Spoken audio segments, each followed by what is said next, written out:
nome é Rubens Múzio e nós estamos aqui mais uma vez para uma conversa afiada, um bate-papo com Jonathan Menezes, um grande amigo, companheiro aqui da Faculdade Teológica Sul-Americana. Também trabalhamos juntos na igreja local, ele é pastor, é professor de várias áreas na faculdade, inclusive História, Espiritualidade, Teologia. E nós vamos ter uma conversa muito franca, muito aberta sobre a igreja hoje. Se essa igreja é relevante ou não, para que serve a igreja, por que a igreja é relevante, né? Eu queria dar as boas-vindas ao Jonathan nessa conversa afiada. Uma alegria ter vocês com a gente aqui nesse bate-papo mais uma vez. Bem-vindo ao meu canal. Bem-vindo, Jonathan. Prazer estar aqui, Rubens, no seu canal.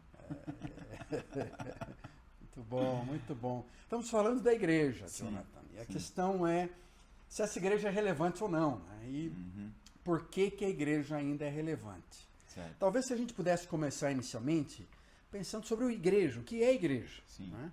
E depois o que é ser relevante. Talvez seja um bom start aí para o nosso bate-papo, né? Tá bom, legal. Eu entendo que essa é uma pergunta fundamental hoje, né? Para quem quer que se identifique de algum modo com a igreja, com a igreja primordialmente. Quando a gente fala de igreja, a gente fala da igreja de Jesus Cristo, né? E aí, quando mergulhamos na palavra de Deus, nos evangelhos, no Novo Testamento, nas cartas, é natural que a gente perceba, se um mergulho estamos fazendo, que aquela igreja ela tem uma missão, uma razão de ser, um caráter muito diferente da que a gente normalmente conhece hoje, né? Porque antes, naquele tempo, quando se falava de igreja, se falava de comunidade de pessoas, de povo de Deus, de um movimento nascente. Se falava essencialmente do evangelho, né, da pregação, da vivência das boas novas, se falava da implementação do reino de Deus. Então a igreja era o meio que possibilitava que tudo isso acontecesse, ou seja, tudo isso que se dá nela, que se dá através dela, mas que se dá muito para além dela também. Então é como se ela fosse um agente mesmo, um canal por meio do qual a transformação que Deus, por meio do seu Espírito Santo, vinha fazendo naquele tempo, né? Aí temos de nos perguntar, portanto, quanto daquela igreja original, aquela igreja em sua razão de existir, é remanescente no que nós chamamos de igreja hoje. Porque quando a gente pensa a igreja, né, a gente às vezes está olhando num prédio, numa estrutura, numa construção, um santuário, não é? Ou a gente pode pensar até mesmo numa instituição, numa organização, numa denominação, mas você está dizendo outra coisa. Eu acho que a gente, vamos dizer que numa conversa, eventualmente emerja a palavra igreja. Claramente, acho que em algum momento alguém vai trazer a questão sobre o que a gente está falando, né? Naturalmente, sobre o que a gente está falando, ou qual igreja. Então eu entendo que hoje é fundamental que nós nos perguntemos qual igreja. Se dizer a igreja está bombando, qual? A igreja está morrendo, qual?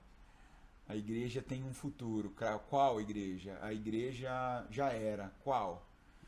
Então, para mim, quando eu penso em igreja, quando eu leio a carta aos Efésios, que é algo que eu estava fazendo com a comunidade nas 2 últimas semanas, eu penso que a igreja ela é representada ali pelo corpo de Cristo. A comunidade do povo de Deus que é representada pelo corpo, né, em que todas as partes estão juntas, caminhando para uma saúde, para um amadurecimento, até que todos, ou seja, todo mundo que faz parte desse corpo, todo mundo que é ao mesmo tempo único, singular e tem algo em comum, né, que é o que Paulo chama lá em Efésios de um só espírito, uma só fé, um só Deus, Pai de todos, que é sobre todos, está no meio de todos e em todos, mas ao mesmo tempo sabendo que nós temos isso em comum, mas somos também pessoas singulares, que na sua singularidade contribuem para o crescimento do corpo. Então é isso que eu, Jonathan, hoje, é para esse lugar que eu corro quando eu quero entender para mim mesmo, em primeiro lugar, o que é a igreja. E naturalmente penso que esse lugar grandioso no Evangelho, porque me remete ao Cristo, também me traz para um lugar menor, que é a igreja local. Então, quando eu quero vislumbrar aquilo que eu aprendo nos evangelhos, nas cartas, no Novo Testamento sobre a igreja, eu olho para a igreja local. Porque se a gente descambar demais para uma discussão de igrejas, movimentos, instituições, organizações, ainda que elas sejam importantes, ainda que elas tenham marcos identitários que nos ajudam a entender por que nós somos o que somos e chegamos ao lugar em que chegamos. Ou seja, que não dá para desconsiderar, portanto, o fator histórico, né? O fator denominacional, o fator do desenvolvimento doutrinário, dogmático, teológico.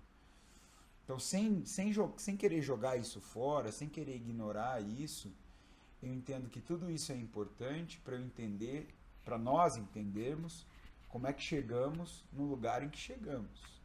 Agora, como marco identitário fundamental, é no Novo Testamento, é em Jesus, nos primeiros cristãos que eu vou é como que recuperar a seiva, né, o alimento necessário para eu dizer assim, eu sou parte disso aqui, dessa tradição.